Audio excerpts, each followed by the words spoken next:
For the last word on the Bengals' recently completed 6-10 campaign and 11th straight non-winning season, here's Jim Day.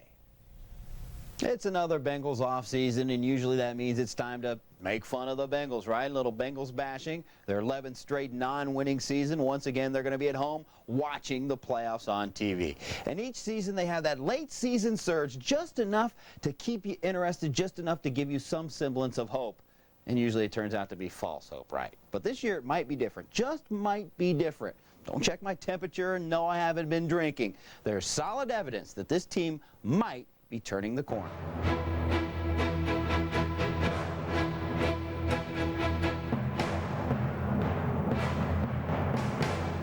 The reason is very simple. Defense. Quietly, the Bengals finished 9th overall in the NFL in defense.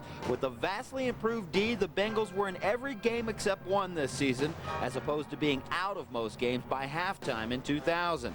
The Bengals set a new franchise record for sacks in the season with 48.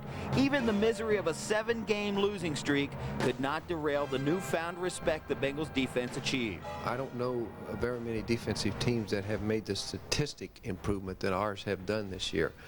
Set a franchise record for sacks. I mean, there's a lot of positive things you can talk about that were accomplished by these guys. What wasn't accomplished is we didn't win enough games, and we're not satisfied with that. The problem is obviously on offense. You need to look no further for the Bengals' woes than their average of 14.1 points per game, dead last in the NFL. The Bengals scored 20 or more points 6 times this season and won each game. I think the quarterback was inconsistent in his play, but I think a big part of it was the wide receiver never really learned the offense quickly enough.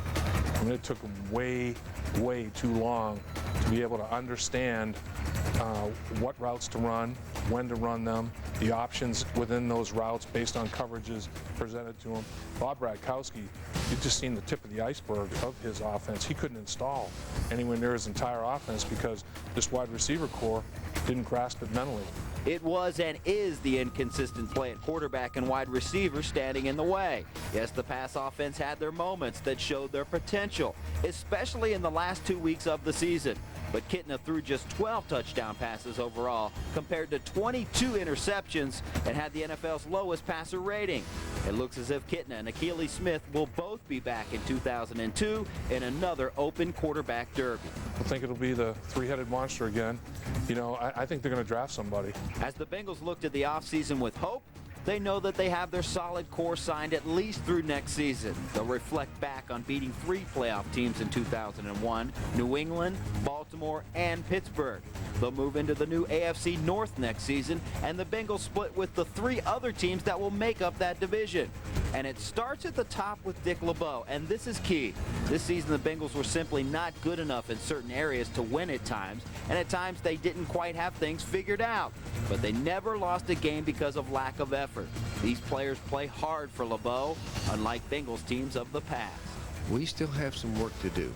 I don't want to sugarcoat that, but the distance between where we need to get and where we are is definitely narrow.